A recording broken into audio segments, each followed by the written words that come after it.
Welcome to the Divorce TV show live stream. And my guest today is Rosalind Sedacca, who's an expert in co-parenting through separation and divorce. Rosalind's been on the show a few times in the past, and we're going to focus today on the massive issue of how do you tell the children. So welcome back, Rosalind. So let's get going. So, the family, the parents realise that this relationship is over. Some of them wait a long time before they even mention it to the children. Personally, I think they wait far too long because they're terrified and they just don't know how to do it. So what's your advice to parents when it comes to telling the children that their family's going to change form? Yes.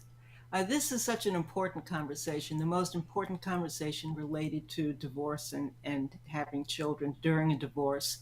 And so you have to be mindful of understanding the state of mind your children are in. Are they aware that there's been problems and not going to be surprised by this conversation? Are they going to be totally shocked and is it going to come out of the blue? What are their ages and ability to understand what you're telling them? All of these are factors that come into play.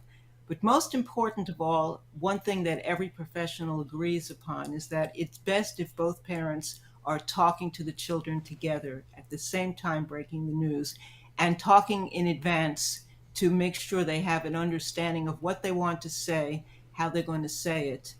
So when children are presented by both of their parents, there's a comfort zone about an important topic like this, and seeing both parents nodding in agreement, making it clear that this is something that we've discussed and we want you to know about, and starting by reminding them how much they're loved and valued, and reminding your children that none of this is their fault.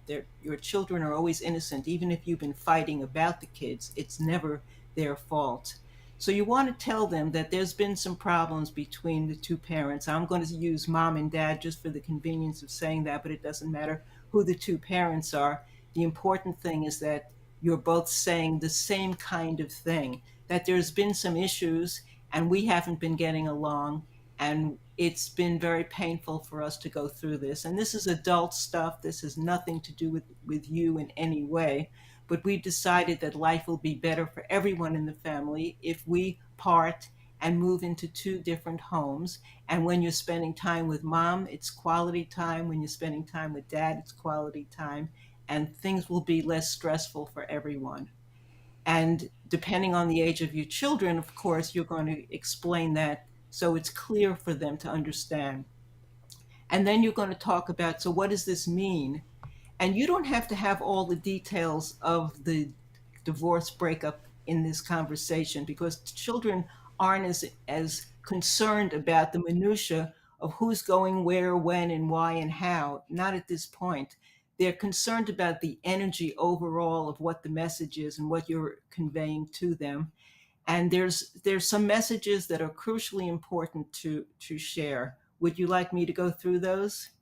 Yes, I would. Very much so. So you want to tell them first, as I mentioned, this is not your fault in any way. That this divorce or breakup, or whatever you're going to call it, is happening because of problems that are adult problems that you couldn't possibly fix or do anything about. And then you want to tell them that even though we are having this breakup, it's a change in the form of the family, but it's not the end of the family. We are and always will be a family. And that's the case even if one or both of you have other partners in the wings and other marriages coming ahead. There's still this family dynamic that will exist as long as you're co-parenting. And hopefully you will be co-parenting because it's the best thing for the children to have access to both of their parents. And it gives them a sense of peace that the world isn't being torn apart if they know that both parents are still going to be in their lives. So you want to tell them that this is a change in the form of the family, but we are and always will be a family. And that means your parents will always be your parents. No one is going to replace either of your parents, and that both mom and dad love you and always will love you. When children have that as the foundation, they can adapt and accept a lot of other changes in life because it the most important thing is still there. If you tell them something that they're losing one of their parents, think of the trauma that that creates emotionally and psychologically, and that's why we hope that's not the case, and we hope that you're going to both be in the children's lives, unless of course there are exceptions of parents who are very toxic and can't be parenting anymore. But in most cases that's not the situation. And there's a few other messages. You want to tell them that this is about change and not about blame. So change is a normal part of life. We change grades in school, we change hairstyles, we change friends, teams, sports, activities. The kids can understand that. So the form of our family is changing, but the most important thing is that it's not about blame. So neither parent is going to be bad mouthing the other parent during this conversation. We're not going to be bringing up adult information and saying, if your mom wasn't an alcoholic, if your dad didn't have an affair, none of this would be happening, even if that's the case, because that's not child appropriate information that children can cope with or deal with or need to know because they can't fix it. So when Yeah. you're giving them that foundation, they can accept the shifts and changes that you are telling them about, and they're much more capable of adapting. And of course, this conversation is going to happen again and again over time. So it's not a one time conversation, but you're giving them the foundation that this isn't the end of the world because both of your parents are working on making things go as smoothly and peacefully and successfully as possible.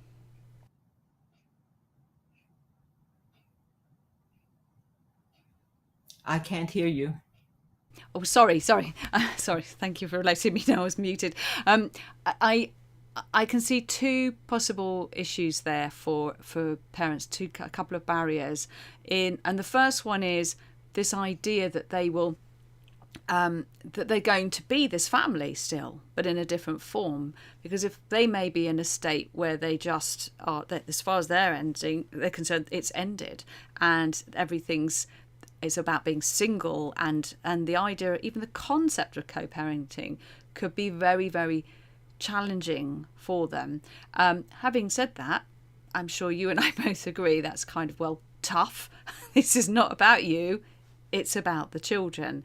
Have you got any advice for parents who are just so angry and just can't see how they can possibly work with that other person? Are there any good examples that you can give where you've seen people overcome that?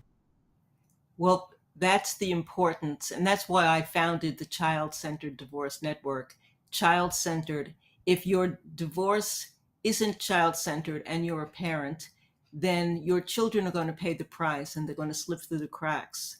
And we see that too often. So you have a choice, and I'm suggesting that every decision you make has to be made with your children in mind. So being a family still doesn't mean that you're interacting the same way you did during the marriage. It means that the children still have access to both parents. They're going to be spending quality time with one parent or the other parent at the intervals that you decide through the divorce process, through the parenting plan, and all of that will be negotiated and determined based on a multitude of factors. But your children want to know they're not losing a parent.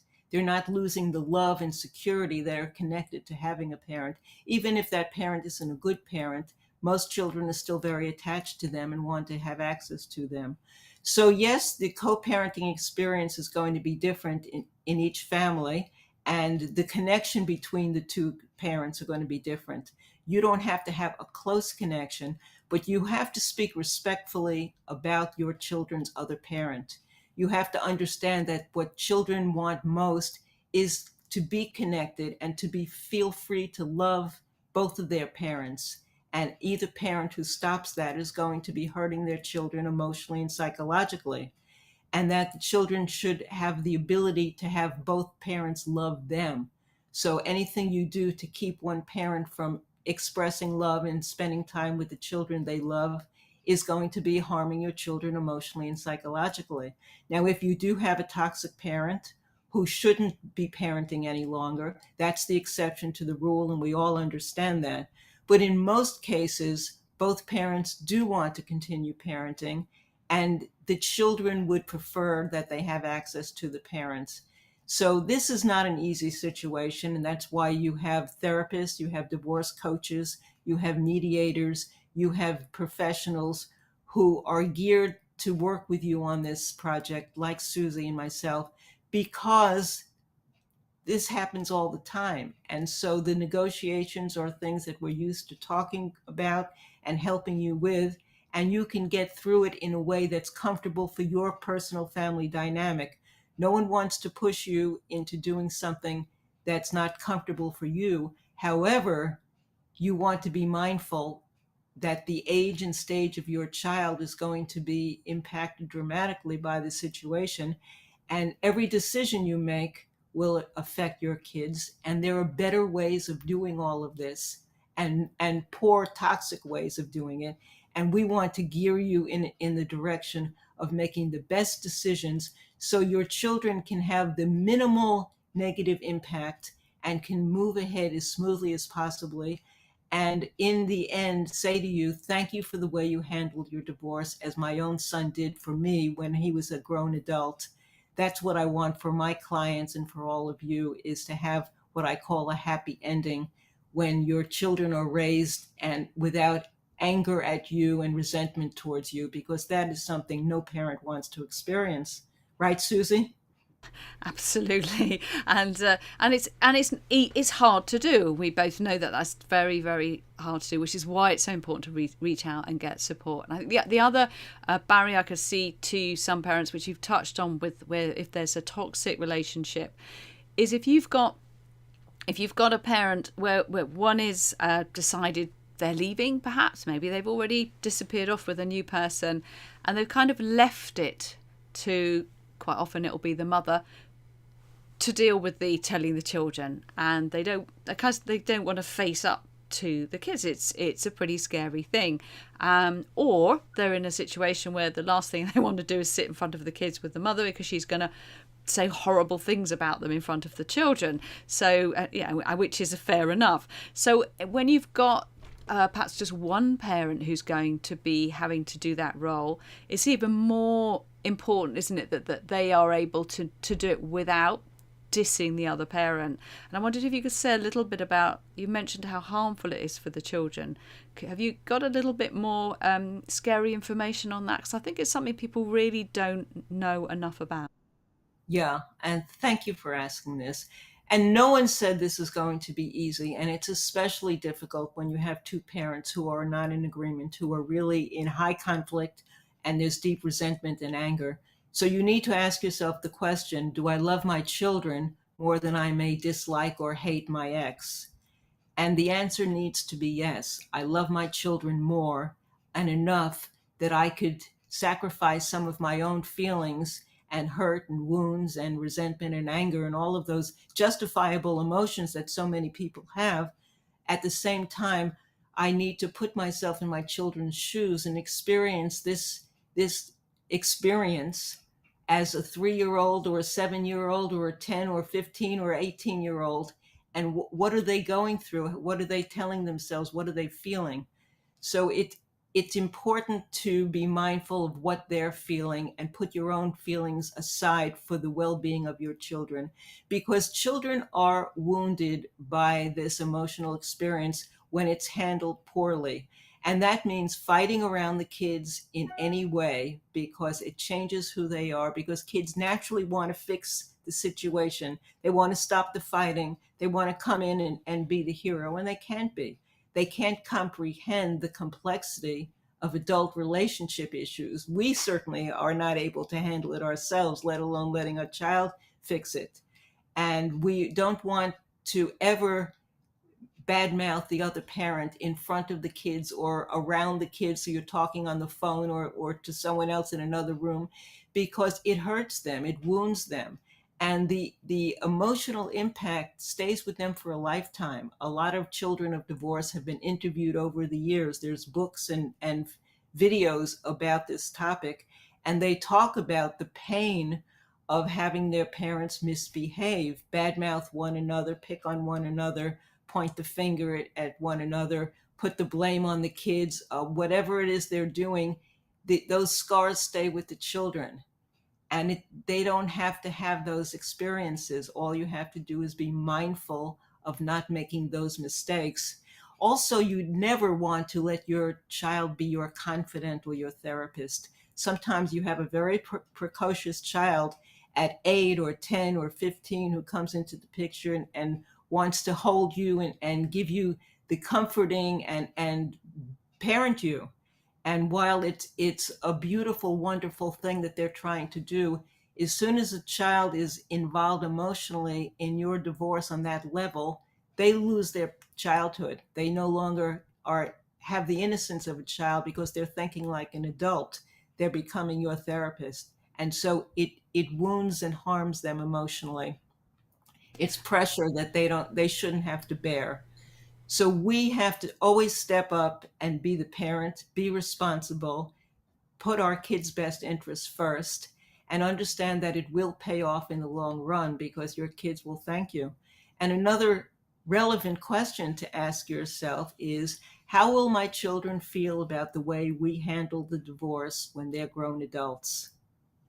And it may be very hard if you have a 3-year-old or an 8-year-old or 16-year-old to even conceive of the fact that they're going to be grown adults, but it's going to happen. And they will hold you very accountable at that point in time. And you just don't want to wait until then to have to apologize and say, gee, I'm sorry, I made mistakes. These are mistakes that are common, understandable, and can be avoided. And if you happen to have already made a mistake that you now see may not be in their best interest or that you regret, it's never too late to get down on eye level with your child and say, I shouldn't have said that. I wish I had decided differently about that. That was a mistake I made, and I apologize. I'm sorry I did that because I know it made you feel bad. I know it hurt you. As a role model for our children, we can show them that everyone makes mistakes and we can apologize and we can do better. And that gives them a sense of hope for the future. It certainly brings the best out in us as makes us grow up. Basically, when we're in these difficult situations, especially if it is a bit toxic. I wanted to ask you, because I know this is something you came up with a fantastic solution for when it's very young children. So yes, you're going to use different language, but there's quite a creative way to introduce the idea that you came up with in a book form, isn't that right? Yes, and this is for children. I have two templates for children 5 to 10 and 10 to 14. So we can go even into the older kids. What I did is, and I did this with my own son who was 11 years old when I had my divorce, is pick out family photos of good times in the past. The kids growing up when they were babies and younger children, and school events, birthday parties, vacations, occasions, happy times for memories, and talk about the fact that there was a past when things were different and in many cases better. And there's a future right now where we're all feeling concerned and worried and anxious about what's going to happen, and life is not looking too good. But we, both of your parents, are working on creating a future ahead that's going to look a lot better. And the important thing is when you have both parents saying that, it gives children hope that they can relax and let the parents take care of what parents are supposed to be doing, and let the divorce dynamics, the details all be put into place. So the storybook idea puts pictures, family photos, and text that I write, and then you just customize on and download it and then put it into a storybook format, whether it's a scrapbook or a more formal storybook that you get from Vistaprint or one of those. And you have that as a script at the time you're telling the kids about this conversation, so they can be reading with you and getting the messages, and you could reread any sections that need to be emphasized more. And the kids are very interested in this storybook because it's pictures of them and their family, and there's nothing of more interest to kids than themselves. So they're reading through, and then they're understanding that the future is going to have some changes, and you could list some of the things that are going to be different. You could list some of the things that are still going to be staying the same. And it gives them hope that this is a work in progress, and that this divorce or breakup or whatever you're going to call it is something that we can handle together, and we will, and that your parents are stepping up to doing it right. And many kids will keep asking questions, and go, you refer them back to this storybook in the hours, days, or weeks ahead, so that they get those answers and they see that this is something that you were working on and talking about as a family. The more you can talk about us as a family during this process, the easier it is for the children to assimilate this information. Yeah. And you want to be as comforting to them as possible in everything you say. And it's important for, I think, for people to realize they probably will need to reread this storybook time after, as much as the children Yeah. or child wants, and not try It's to the go, well, I've children. already done that. It's like, it's not a 5 minute job, because they need that on constant reassurance.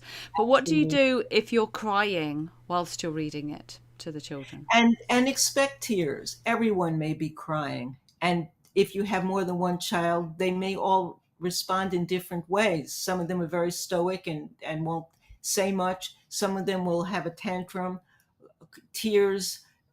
There can be all kinds of reactions. We have to expect reactions. That's why we want to make sure there's a lot of time that we set aside for this conversation.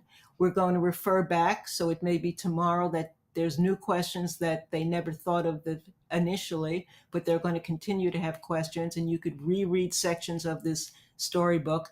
The fact that both parents have agreed in advance to this message is what's most important for the foundation of the family, is that there's no name calling and finger pointing and blaming. And so both parents can feel comfortable that the kids are getting the same message, and they're seeing over and over again the way it's been structured by you, and with me helping you to make sure you're covering all the bases. It just smooths out the process. And some children will bring the storybook from family to family on the visits, and add new pictures and add new text, because life is a continuum, and that's something that they're learning and understanding, and there's going to be good times ahead. And that's the important thing that you want to give them, is the feeling that there's hope ahead. This is not the end of the world. And so many clients have said to me, I thought this was the end of the world for all of us, but I'm so happy after the divorce, because life has been so much better and smoother and easier for me as well as for the children. Many children are relieved by a divorce if they've been living with conflict and tension, or the stress of silence between parents for such a long time. All of that gets shifted and changed and hopefully relieved. And there'll be more conversations ahead, but there's always ways that you can talk to your children together as parents, or individually as parents, without creating added stress on their lives. And that's what this is all about, is giving your children the childhood they deserve so they can continue to grow up. There's two things I particularly love about what you've been saying. One is we said earlier that the book is like a script. So even if you're having a bad day, you stick to what it says in the book, you stick to those positive statements, and you don't go off track. I think that, I can imagine that would be very, very useful for me. And the other one is that I love this idea that the children might want to take the book and use it as an ongoing book, where they can add pictures of the new extended family that they've got. So that's beautiful. And just to finish off with briefly, I'd love to hear a reminder, because obviously I know already, but anyone new to meeting you, what got you into doing all of this? Yes, so the Child Centered Divorce Network is all about helping parents before, during, and long, long after divorce to make the best decisions on behalf of the kids. So I have a free ebook on the homepage of my website at childcentereddivorce.com, and on post-divorce parenting success strategies. And I have a lot of free articles and blog posts and interviews and tools and tips and resources and programs and courses and one-on-one coaching. So whatever fits you anywhere in the world, I have information for you that's universally applicable no matter what country you're living in, because divorce is very much the same, though some of the legal parameters are different, but the crux of the family dynamic is the same no matter where you are. If you love your children, then you want to help them get through this process in the best way. And I also have sound advice on dating after divorce as a parent, because it's different than what you mentioned earlier. You want to go on your own way and live your life. But if you're a parent, you're going to be a parent for the rest of your life, and hopefully a co parent as well. And you want to do it in the best possible way and still attract new love partners in your life and a wonderful future ahead for you and for your children. And in a way that's not going to just blow up all the good good work that you've done, because that is one of Exactly. the issues, isn't it? Thank you so much, Rosalind. I'm really grateful for you sharing all of that with us. And I know that when I send you the links to where this is posted, you'll be adding those links so people can find out more and access your amazing book. Thank you Well, so thank much. you. Take My care now. Thank pleasure. you. Right, we'll say goodbye to you all.